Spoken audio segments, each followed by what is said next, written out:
दोस्तों, चाहे जीवन में कुंवारे मर जाना, लेकिन कभी भी ऐसी स्त्री के साथ में विवाह मत करना। या फिर कहे तो किसी प्रकार का रिश्ता, दोस्ती या फिर संबंध ऐसे स्त्रियों से भूल कर भी नहीं रखना।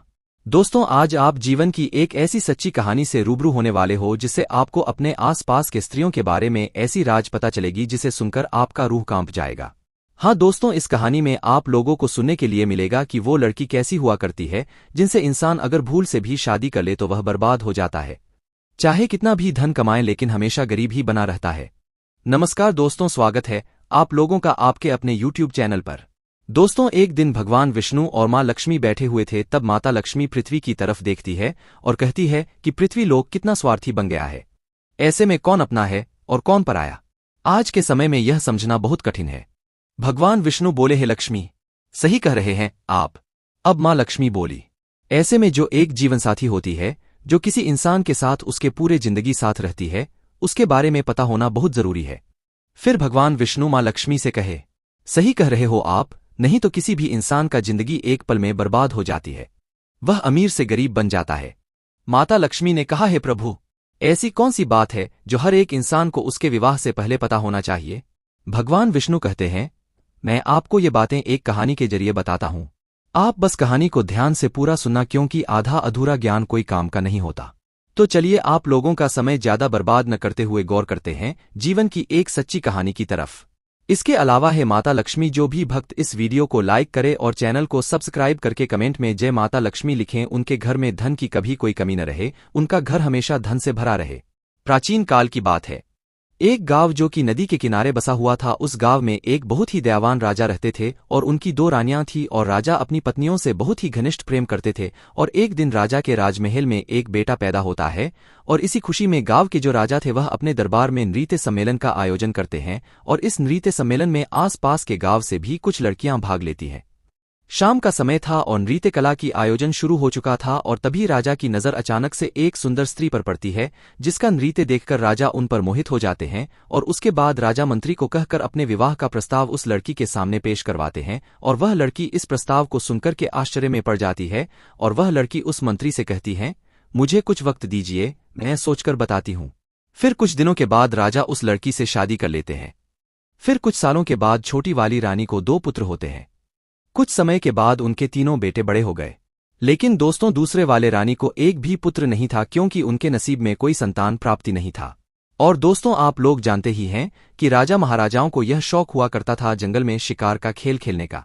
तो जो राजा के 3 बेटे थे, उनमें से सबसे बड़ा बेटा एक दिन अपने घोड़े पर सवार होकर के जंगल में शिकार करने के लिए गया और जंगल में शिकार खेलते खेलते पूरा दिन बीत गया, परंतु उसके हाथों से एक हिरण का वध तक नहीं हुआ। उसने एक भी हिरण को नहीं मार पाया। लेकिन तभी अचानक से सामने एक बहुत ही घने जंगल में से एक पागल इंसान निकल करके आया। वह बहुत ही अजीब सा फटा छठा कपड़ा पहना हुआ था और उसका व्यवहार भी थोड़ा अजीब सा था। साथ ही खाने के तलाश में इधर उधर भटक रहा था और कंधे पर तोता बैठा हुआ था। उस इंसान और तोते के बीच में बहुत ही गहरी दोस्ती थी। दोस्तों, फिर वह राजकुमार जो कि शिकार करने आए हुए थे, वह उस पागल व्यक्ति के पास जाते हैं और पूछते हैं कि आप कौन हो? तुम यहाँ जंगल में क्यों भटक रहे हो? लेकिन दोस्तों, वह पागल व्यक्ति कुछ नहीं बोलता और उसे बहुत ही तेज की भूख लगी होती है, क्योंकि वह पागल व्यक्ति खाने की तलाश में था।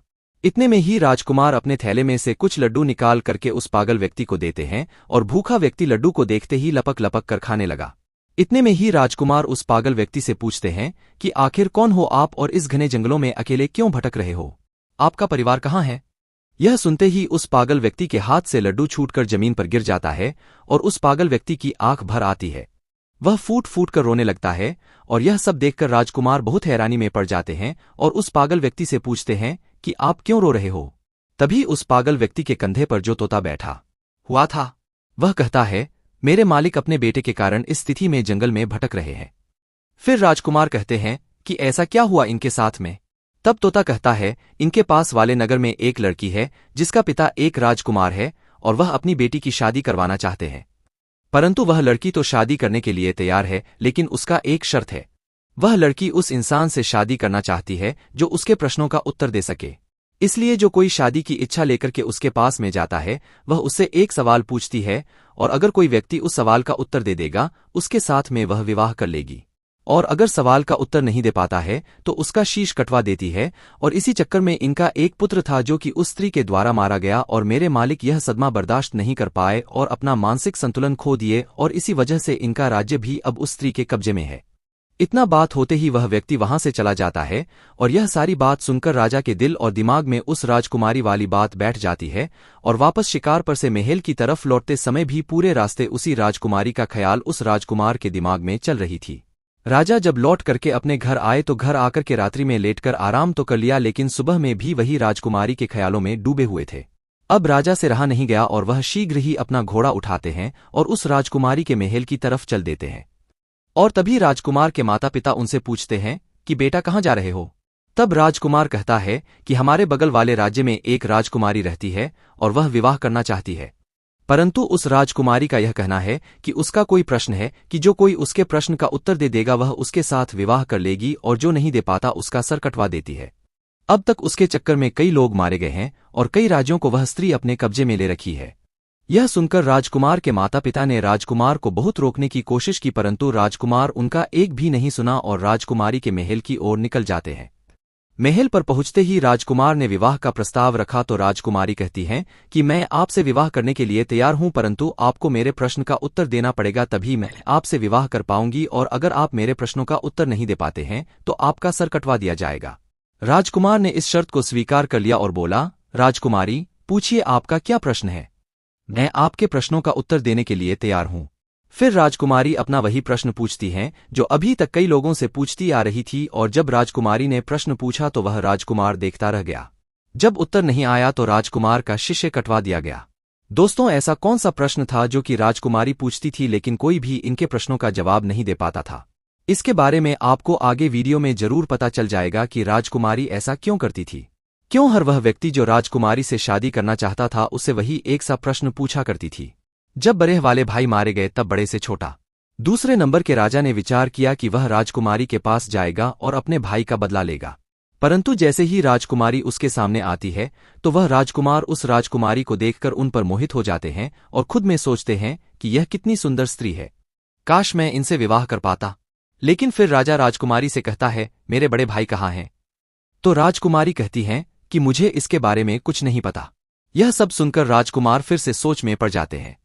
तब राजकुमारी राजकुमार से कहती हैं, क्या सोच रहे हो? तब राजकुमार कहता है कि आप कितनी सुंदर हो, मैं आपसे विवाह करना चाहता हूं। तो फिर राजकुमारी कहती हैं, मैं आपसे विवाह तो कर लूंगी, लेकिन मेरा एक प्रश्न है, पहले आपको उस प्रश्न का उत्तर देना पड़ेगा। तो राजकुमार कहता है कि ठीक है, आप अपना प्रश्न पूछो। लेकिन दूसरे वाले राजकुमार भी उनके प्रश्नों का उत्तर नहीं दे पाते हैं और उनका भी सर कटवा दिया जाता है। इसी प्रकार उस विवाह के चक्कर में उस राजा के 3 लड़के थे, उनमें से 2 लड़के मारे गए। अब बच्चा सबसे छोटा वाला, वह भी अपने घोड़े को लेकर राजकुमारी के महल की ओर चल देता है। उनके माता पिता ने उन्हें रोकने की बहुत कोशिश की, लेकिन छोटे वाले भाई इनकार करते हुए कहता है, हम जा रहे हैं उस हत्यारी राजकुमारी से अपने भाइयों का बदला लेने, या तो मैं उस हत्यारिन से बदला लेकर के आऊंगा, अन्यथा आप यह समझ लेना कि आपका कोई बेटा था ही नहीं। उनके माता पिता ने उन्हें बहुत रोकने की कोशिश की, लेकिन वह बदला लेने के चक्कर में चल देता है। रास्ते में जाते जाते उस लड़के ने विचार किया कि जैसे मेरे भाई गए थे, अगर वैसे मैं गया तो मैं भी मारा जाऊंगा, लेकिन जाऊंगा तो जरूर। पर कुछ सोच समझने के बाद उसने क्या किया कि उस राजकुमारी के महल से थोड़े हटकर एक बगिया थी, उसने अपने घोड़े को वहीं पर छोड़ दिया और उस बगिया के अंदर चला गया, और राजकुमारी वहां पर उस शांत वातावरण में विश्राम करने के लिए आया करती थी। अब उस बगिया में एक सरोवर था और उस सरोवर के किनारे वह राजकुमार एक आम इंसान के वेशभूषा में खड़ा था। जी हां दोस्तों, सभी लोग बड़े ध्यान से सुनना, यह बहुत ही अलौकिक कहानी है दोस्तों। राजकुमार सरोवर के किनारे खड़ा था और तब राजकुमारी अपने कुछ सहेलियों के साथ बगिया में आई, और कुछ समय बाद राजकुमारी अपनी एक सहेली से कहा कि हमें पानी लाकर दो, हमें बहुत तेज प्यास लगी है। अब उस राजकुमारी की बात को सुनकर उसकी एक सहेली ने हाथ में बर्तन लेकर के उसी सरोवर पर जल लेने के लिए गई, जिस सरोवर पर वह राजकुमार आम इंसान के रूप में पहले से ही खड़ा था। उसने देखा तो उसके रूप को देखकर उन पर मोहित हो गई। वह राजकुमारी की सहेली फिर जल लेकर के आई और राजकुमारी को पिलाया, फिर तुरंत लौट करके सरोवर के पास चली गई और उसने जाकर के उस राजकुमार यानी कि उस आम आदमी से कहती है कि आप कौन हो, यहाँ क्या कर रहे हो? मैं आपको देखते ही आपके रूप पर मोहित हो गई हूं और मैं शीघ्र ही आपसे विवाह करना चाहती हूं। फिर राजकुमार कहता है कि वह तो ठीक है, लेकिन आप कौन हो? फिर वह लड़की कहती है कि मैं राजकुमारी की सहेली गंगा हूं। यह सुन करके राजकुमार उस गंगा के साथ उसके घर चले जाते हैं और गंगा अपने आंगन में चारपाई बिछा करके उस राजकुमार को बैठा दिया और उसके बाद में भोजन करवाया और फिर कहती है कि आप क्या सोच रहे हो? आप विश्वास करिए, मैं आपको कभी धोखा नहीं दूंगी क्योंकि मैं तुम्हारे रूप के ऊपर दीवानी हो चुकी हूं। मैं तुमसे प्यार कर बैठी हूं। जब इतनी बात उस राजकुमार ने सुनी तो वह राजकुमार रोने लगता है। राजकुमार के आंखों से आंसू की धारा बहने लगी और कहने लगा, मैं इसलिए सरोवर में घूम रहा था क्योंकि यह जो तुम्हारी राजकुमारी है इतनी हत्यारी है, जिसने अब तक कई लोगों के सर कटवा दिए हैं और उन्हीं में हमारे 2 भाई मारे गए, तो मैं अपने भाइयों का बदला लेना चाहता हूं। इसलिए मैं यह जानना चाहता हूं कि यह राजकुमारी कौन सा सवाल पूछती है। तब गंगा कहती है, वह तो हम आपको बता देंगे, लेकिन पहले आप हमसे वादा कीजिए कि आप हमसे शादी करेंगे। तो दोस्तों, गंगा ने एक तरफ तो राजकुमार से शादी करने का वादा करवा ली, वही दूसरी ओर उसे यह डर भी लगा था कि अगर हम इनको वहां जाने देंगे तो पता नहीं ये वहां से लौट करके आएंगे भी या नहीं। तो फिर राजकुमार गंगा से कहता है कि मैं जरूर तुमसे विवाह करूंगा। लेकिन राजकुमारी से अपने भाइयों का बदला लेने के बाद जब राजकुमार ने गंगा से इतना कहा तो गंगा को राजकुमार के ऊपर विश्वास हो गया।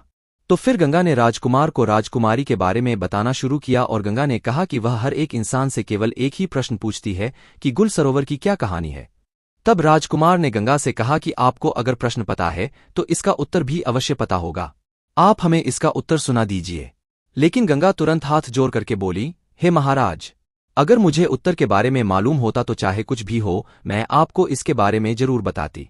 लेकिन गंगा कहती है, राजकुमारी के राज्य में एक साधु रहता है, सिर्फ उन्हीं को यह गुल सरोवर वाली कहानी पता है और उसने ही राजकुमारी को यह सलाह दी है कि अगर तुमसे कोई शादी करना चाहे तो तुम उससे गुल सरोवर की कहानी के बारे में पूछो।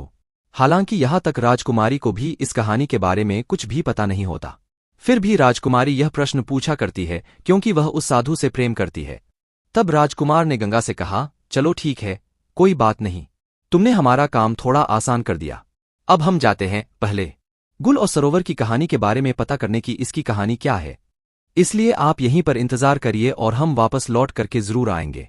तब गंगा बोलती है, हे महाराज, गुल सरोवर की कहानी कहाँ मिलेगी आपको? मैं आपको यह बता सकती हूं, लेकिन वहां से जिंदा लौटना नामुमकिन है। वहां से जिंदा नहीं लौट पाओगे। राजा बोले, क्यों नहीं लौट पाएंगे? तब गंगा बोली, रास्ते में बहुत खतरा है, इसलिए आप वहां मत जाइए। इस जिद को छोड़िए, आप अपने भाइयों का बदला नहीं ले पाओगे। आप हमारे साथ विवाह कीजिए और बदला लेने के बारे में भूल जाइए। उस राजकुमार ने कहा, चाहे रास्ते में कितनी भी कठिनाई क्यों ना हो, चाहे संकट कितने भी हो, लेकिन मैं जाऊंगा जरूर और अपने भाइयों का बदला जरूर लूंगा। तो गंगा ने सोचा कि अब हम चाहे इनको कितना भी रोकने की कोशिश करें लेकिन ये नहीं रुकेंगे। तो फिर गंगा ने खुद एक घोड़ा और एक तलवार राजकुमार के हाथ में दिया और कहा कि ये घोड़ा और ये तलवार तुम्हारे काम जरूर आएगी, इसलिए आप एक काम करना, यहां से ठीक दक्षिण दिशा की तरफ जाओ और जब आप दक्षिण दिशा की तरफ जाओगे तो आगे आपको गुफा में एक शेर मिलेगा और उस शेर से आपको डरना नहीं है क्योंकि वह शेर बूढ़ा हो चुका है, जिस वजह से वह शिकार नहीं कर पाता और बहुत भूखा रहता है। जब आप उसके पास जाओगे तो इस तलवार के मदद से रास्ते में उस शेर के लिए कुछ खाने को जरूर ले जाना और जब वह शेर गुफा से बाहर आए तब उसके सामने ये खाने की चीज रख देना, वो उसे खा करके तुम्हारी मदद जरूर करेगा। बस इतना ध्यान रखना कि आप जब जंगल में थोड़ा आगे बढ़ेंगे तो आप समुद्र के किनारे पहुंच जाओगे, तो वहां से आगे आपको समुद्र के उस पार जाना होगा। और इतना कहकर गंगा राजकुमार को विदा कर देती है और राजकुमार दक्षिण दिशा में जंगल की तरफ निकल जाते हैं। जाते समय गंगा बोलती है, महाराज भूल मत जाना, लौट करके जरूर आना, चाहे कुछ भी हो जाए मैं आपका जीवन भर इंतजार करूंगी, मुझे आप भूलोगे तो नहीं। तो उस राजकुमार ने विश्वास दिलाते हुए बोला कि आप चिंता मत करो, मैं लौट करके जरूर आऊंगा और तुमसे विवाह करूंगा, इसलिए आप तनिक भी चिंता मत करो। अब वो राजकुमार धीरे धीरे जंगल की तरफ बढ़ने लगा तो गंगा के मुताबिक उसको एक शेर का गुफा मिला जिसमें वही एक बूढ़ा शेर था जिसके बारे में गंगा ने राजकुमार को बताया था और साथ में ये भी कहा था कि आप रास्ते में इस तलवार की मदद से उस बूढ़े शेर के लिए कुछ खाने को ले जाना। तो वो राजकुमार बिल्कुल ऐसा ही करता है और उस शेर के सामने खाना रख देता है। चूंकि शेर बहुत भूखा था तो वो खाना देखते ही बहुत खुश हो जाता है और लपक कर खाना शुरू कर देता है। राजकुमार देखता है कि अब तो शाम हो चुकी है, जिस वजह से हल्का हल्का ठंड भी लगने लगता है और कुछ देर में अंधेरा भी हो जाएगा। तो वो क्या करता है कि आसपास से कुछ लकड़ियां इकट्ठा करके ले आता है और गुफा के सामने थोड़ा सा आग जला लेता है। तब उसी आग के पास में आकर वो शेर राजकुमार के बगल में बैठ जाता है और राजा उस शेर को सहलाने लगता है और कुछ समय बाद राजकुमार को आंख लग जाती है। राजकुमार वहीं पर सो जाता है। फिर अगली सुबह होते ही राजकुमार उस शेर के साथ जंगल में आकर दक्षिण दिशा की तरफ बढ़ने लगता है। चलते चलते जंगल में राजकुमार को आगे कई मुसीबतें आती हैं। कई तरह के जानवर राजकुमार के सामने आते हैं, लेकिन उस बूढ़े शेर की दहाड़ से सभी जानवर डरकर भाग जाते हैं और इसी तरह राजकुमार उस बूढ़े शेर के साथ चलते चलते समुद्र के किनारे पहुंच जाते हैं और पहुंचते ही देखते हैं कि थोड़े दूर पर एक व्यापारी कई हाथियों पर सामान लादकर कुछ सैनिकों के साथ समुद्र के तट पर खड़े हैं। अब वो राजकुमार उस व्यापारी के पास जाता है तो व्यापारी उससे पूछता है कि कौन हो आप, यहाँ क्या कर रहे हो। फिर राजकुमार अपने साथ बीती हुई घटना को उस व्यापारी को बताता है और कहता है,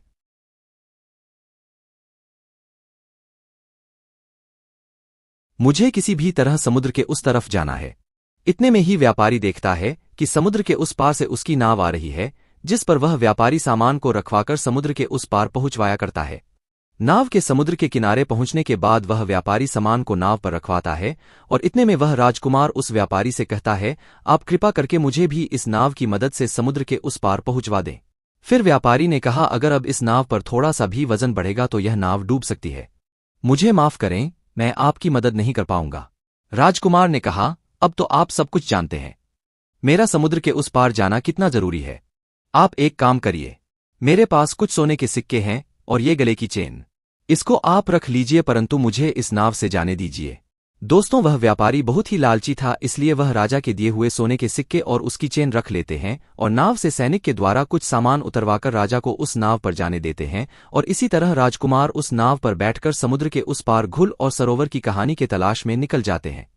ठीक 15 दिन बाद राजकुमार समुद्र के उस पार एक नगर में पहुंच जाते हैं और नगर में गुल और सरोवर की कहानी के तलाश में इधर उधर भटकने लगते हैं और देखते देखते वह राजकुमार एक राज्य में पहुंचते हैं और जिस राज्य में वह पहुंचे उस राज्य का नाम गुल होता है और वहां के राजा का नाम सरोवर था। वहां पर पहुंचकर राजकुमार देखता है कि सरोवर नाम के राजा के राज्य में नृत्य कला होता था और वहां पर कई लोग आया करते थे, संगीत बजता था, नृत्य कला होता था। सभा में चारों ओर आनंद का माहौल रहता था और राजकुमार ने क्या किया कि उन्हीं लोगों के बीच में जाकर बैठ गया। अब 3-4 दिन लगातार वहां पर आता है और चुपचाप चला जाता है, लेकिन किसी से कुछ नहीं कहता। एक दिन सरोवर नाम के राजा की नजर उस पर पड़ गई और सरोवर नाम के राजा ने उसको उठाया। सभा के अंत में उससे कहा, मैंने आपको देखा कि आप 3-4 दिन से आते हो, न किसी से कुछ कहते हो और न ही किसी से कुछ बोलते। आप इस राज्य के नहीं लगते हो, इससे पहले कभी यहां दिखाई भी नहीं दिए। कौन हो आप, क्या करना चाहते हो? राजकुमार को तो गुल और सरोवर की कहानी पता करनी थी और उन्हें अच्छी तरीके से पता था कि इस कहानी के बारे में सरोवर नाम के राजा को जरूर पता होगा। इसलिए राजकुमार सरोवर नाम के राजा से कहता है, महाराज, मैं कुछ संगीत गाना चाहता हूं। यह सुनकर सरोवर नाम के राजा उनसे बोलते हैं कि कौन सा संगीत ठीक है, आप सुनाइए। और इतने में सरोवर नाम के राजा के इशारे पर पीछे से ढोल बजने लगते हैं और राजकुमार संगीत गाने लगते हैं। उस राजकुमार ने इतना सुंदर संगीत सुनाया कि पूरी सभा बैठी हुई वाह वाह करने लगी। राजा खुश हो गया और राजा ने खुश होकर के बोला, हम तुम्हारे इस गायकी से इतने खुश हैं कि आप चाहे तो कुछ भी मांग सकते हो। आप जो मांगोगे हम आपको जरूर देंगे, ये हमारा वचन है। फिर राजकुमार कहने लगा, महाराज, ऐसा न हो मैं मांगू और आप अपना पैर पीछे खिसका लें। इसलिए एक काम कीजिए, आप रहने दीजिए। जो कुछ भी है वह ठीक है और जैसे भी है ठीक है, हम जैसे हैं अच्छे हैं। तो उस राजा ने कहा, नहीं, आप मांगो, ऐसा कुछ नहीं है। आप जो कहोगे वह हम आपको देंगे, आपकी जो इच्छा हो वह आप मांगना। अब उस राजकुमार ने कहा, हे महाराज, मुझे कुछ नहीं चाहिए, मुझे केवल आप गुल और सरोवर की कहानी बता दीजिए। उस सरोवर नाम के राजा को पसीना आ गया जो सरोवर नाम का राजा था। उसने कहा, तुमने यह क्या मांग लिया? तुम मुझसे मेरा पूरा साम्राज्य मांग लेते, वह भी मैं तुम्हें दे देता, लेकिन तुमने मुझसे यह कैसा सवाल पूछ लिया? इसकी कहानी मैं जानता हूं, लेकिन मैं तुम्हें बता नहीं सकता। तभी राजकुमार ने कहा, महाराज, कुछ समय पहले आपने ही तो यह कहा था कि आप जो मांगोगे हम आपको वह दे देंगे। इसलिए आप केवल मुझे वही गुल और सरोवर की कहानी सुना दीजिए कि आखिर इस कहानी का क्या राज है। अब महाराज अपने ही दिए हुए वचनों में फंस जाते हैं और कहने लगे, अगर तुम्हारी यही इच्छा है, बार बार तुम यही जिद कर रहे हो, तो मैं तुम्हें गुल और सरोवर की कहानी तो सुना दूंगा, लेकिन ध्यान रखना, कहानी खत्म होने के तुरंत बाद हम तुम्हारा सर कटवा देंगे। अगर तुम इस बात पर राजी हो तो हम तुम्हें गुल और सरोवर की कहानी बताते हैं कि आखिर गुल और सरोवर की कहानी क्या है। राजकुमार ने कह दिया, ठीक है, आप मेरा सर काट लेना, लेकिन आप कहानी जरूर सुना देना। बोले, ठीक है, हम तुम्हें जरूर सुनाएंगे। तब महाराज मंत्रियों को इशारा दिया और नौकरों को भी इशारा दिया। अब नौकर चले हैं कारावास की तरफ। राजकुमार वहीं बैठा हुआ देख रहा है। अब नौकर क्या लेकर के आए कि एक लड़की है, वह बहुत सुंदर है। उसके शरीर पर फटे पुराने वस्त्र है और उसके हाथों में पैरों में एरिया पड़ी हुई है। वह चल नहीं पा रही थी और इसीलिए नौकर लोग मार लगाते हैं। अब राजकुमार देखता रह गया।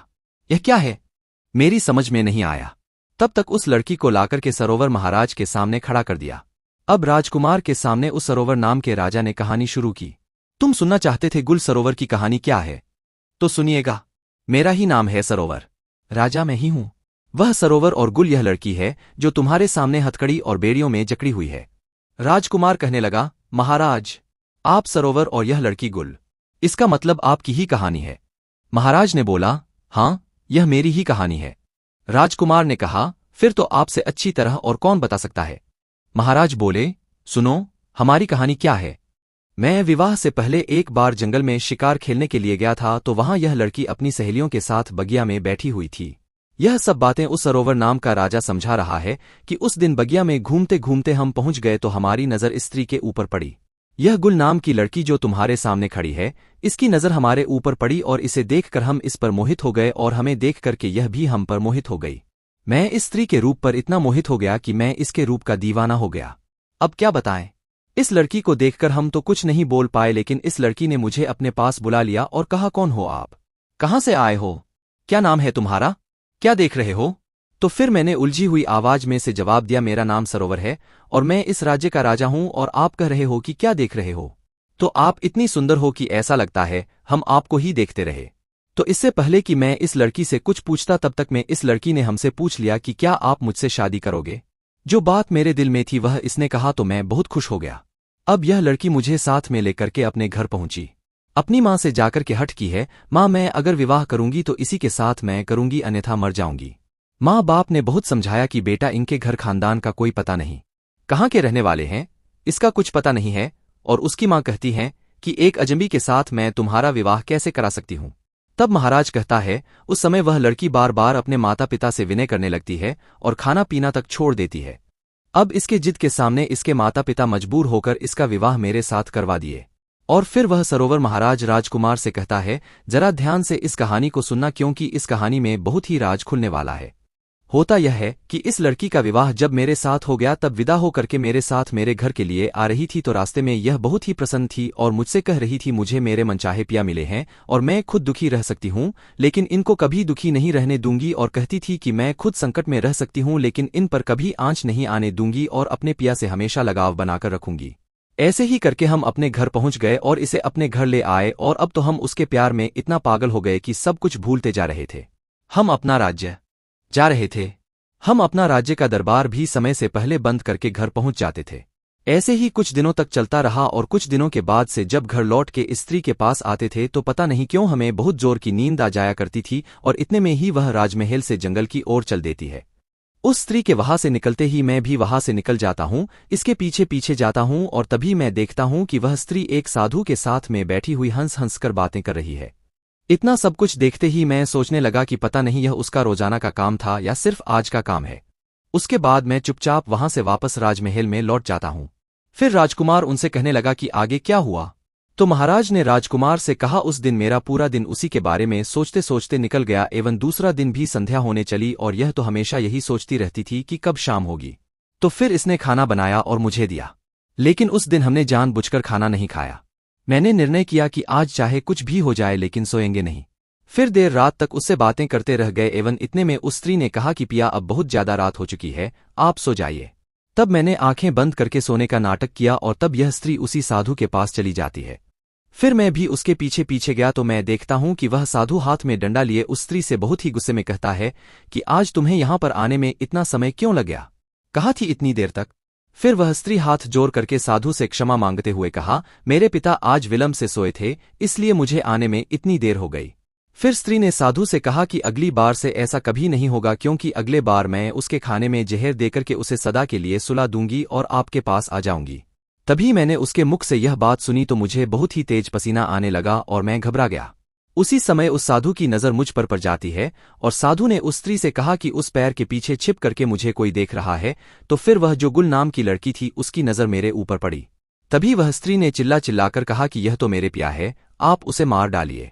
फिर क्या था कि वह दो और मैं अकेला, व दोनों ने मिलकर मुझ पर आक्रमण किया और मुझे मारने की कोशिश की और हमारे बीच युद्ध छिड़ गया और फिर मैं युद्ध करते करते नीचे गिर गया। उस साधु ने मुझे कसकर दबा लिया कि तभी यह जो स्त्री है यह स्त्री नहीं बल्कि हत्यारिन है। उसके बाद यह स्त्री ने तलवार लेकर मेरे सीने पर बैठ गई और तभी वह जो साधु था वह वहां से भाग जाता है। फिर मुझे कुछ समझ में नहीं आ रहा था कि मैं क्या करूं। और जैसे ही यह स्त्री मुझे तलवार से मारने वाली ही थी कि इतने में महाराज उस राजकुमार से कहता है कि यह जो कुत्ता तुम सामने देख रहे हो, उस वक्त यह कुत्ता आता है और रानी पर काबू करके मेरी जान बचा लेता है। और जो वह साधु था वह समुद्र के उस पार मेहर नाम के राजकुमारी के राज्य में जाकर छिप गया है।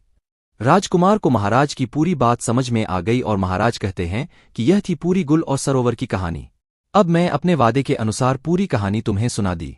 अब तुम इस वादे के अनुसार अपना सर कटवाओ। इतने में राजकुमार ने कहा कि महाराज आप मेरा सर काट लीजिएगा, लेकिन उससे पहले मुझे यह बता दीजिए कि उस रानी ने उस साधु को अपने राज्य में क्यों छिपने दिया, अब तक क्यों छिपा करके रखा है। और जब राजकुमार ने यह कहा तो अब सरोवर महाराज जो है वह अपने ही दिए हुए वचनों में फंस गया एवं इस सवाल का जवाब नहीं दे पाने के कारण राजकुमार को छोड़ दिया और कहा, मैं तो तुम्हें छोड़ दे रहा हूं, लेकिन आज के बाद मेरे इस राज्य में कभी नजर नहीं आना। राजकुमार यह सब सुनकर उस मेहर नाम की राजकुमारी के महल की ओर चल देते हैं।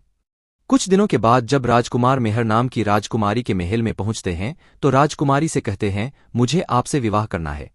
फिर मेहर कहती है, आपको पहले मेरे एक प्रश्न का जवाब देना पड़ेगा, तभी मैं आपसे विवाह करूंगी, और अगर आप जवाब नहीं दे पाते हैं तो आपका सर कटवा दिया जाएगा। दोस्तों, अब राजकुमार को तो पहले से ही पता था कि राजकुमारी क्या प्रश्न करने वाली है, इसीलिए राजकुमार ने शर्त स्वीकार कर लिया और कहा, हाँ पूछो क्या प्रश्न है तुम्हारा। मैं तुम्हारे प्रश्नों का उत्तर देने के लिए तैयार हूं, लेकिन तुम शायद इस कहानी को सुनने के बाद अपने क्रोध पर काबू नहीं कर पाओगे। अब राजकुमारी सोचती है कि आखिर ऐसा क्या है इस कहानी में जिसे सुनकर मैं क्रोधित हो जाऊंगी। राजकुमारी इस बात पर ध्यान नहीं देते हुए राजकुमार से कहते कि आप कहानी सुनाओ, क्योंकि राजकुमारी उस साधु के प्रेम में अंधी होती है। अब राजकुमार कहानी सुनाता है और जैसे ही कहानी पूरी होती है तो राजकुमारी कहने लगी, ऐसा क्या था इस कहानी में जो मुझे क्रोध आता। राजकुमार बोले, जिस साधु के प्रेम में तुम अंधी हो वह वही गुल सरोवर वाला साधु है जो वहां से भागकर समुद्र के इस पार तुम्हारे पास आकर छिपा हुआ है। अब मेहर को विश्वास नहीं होता और वह तुरंत राजमहल से निकलकर अपने राज्य में उस साधु के यहां पहुंचती है और उस मेहर के साथ पीछे से वह राजकुमार भी जाता है और मेहर उस साधु से पूछती है कि तुम कौन हो। साधु घबरा जाता है और कुछ बोल नहीं पाता। इतने में राजकुमारी समझ जाती है कि यह पक्का वही इंसान है। अब राजकुमारी उस साधु से कहती है, तुम्हारे चक्कर में कई लोगों का सर कटवाया गया, तुम खुद सभी लोगों को जंगल में ले जाकर के सिर कटवाए हो, अब तुम्हें भी सजा मिलेगी, तुम्हारा भी सर राज्य के सभी लोगों के सामने कटवाया जाएगा। इतने में साधु बोलता है, राजकुमारी मुझे माफ कर दो, मैंने किसी का जान नहीं लिया, वह सभी लोग अभी भी जिंदा है। तब वह राजकुमार जो मेहर के साथ आया था उस साधु से पूछता है कि कहाँ है सभी लोग, तुम मुझे जल्दी से बताओ। अब वह साधु मेहर और राजकुमार को एक ऐसी जगह पर लेकर जाता है जहां पर वह सभी लोगों को कैद करके रखा था। राजकुमार सभी लोगों को वहां से आजाद कराता है और उनके दोनों बड़े भाई भी मिल जाते हैं और राजकुमारी उस साधु को हमेशा के लिए उसी कैद में बंद कर देती है। तब राजकुमार उस मेहर नाम के राजकुमारी से कहते हैं, आपका बहुत धन्यवाद, आज आपके वजह से मैं अपने भाइयों से मिल पाया, जहां मुझे लग रहा था कि मेरे दोनों बड़े भाई कब का मर चुके हैं। और इतना बोलने के बाद राजकुमार मेहर नाम की राजकुमारी से कहते हैं, जीवन में कभी भी किसी इंसान को दूसरे पर विश्वास नहीं करना चाहिए जब तक कि आपको उस दूसरे इंसान के बारे में पूरी जानकारी नहीं हो, क्योंकि ज्यादातर इंसान के अंदर खुद के लिए स्वार्थ छुपा होता है।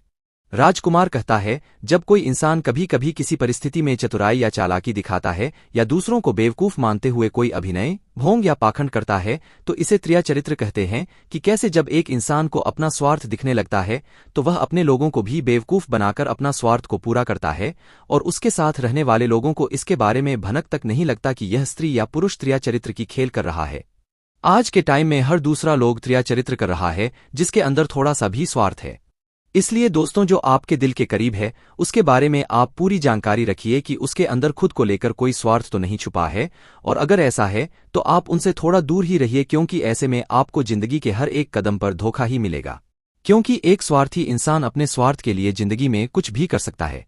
और राजकुमारी मेहर से इतना कहने के बाद वह राजकुमार अपने भाइयों के साथ महल की ओर चल देता है। दोस्तों, वीडियो पसंद आई हो तो लाइक जरूर करें, चैनल को सब्सक्राइब करें और अपने ऐसे दोस्तों के साथ शेयर जरूर करें जिसे त्रिया चरित्र के बारे में पता ना हो। और दोस्तों, सच्ची श्रद्धा से कमेंट में जरूर लिखें, जय श्री राम, जय हनुमान। साथ ही देवों के देव हर हर महादेव सदैव आप पर अपनी कृपा बनाए रखें। प्रिय मित्रों, वीडियो को अंत तक देखने के लिए धन्यवाद। जय श्री राम।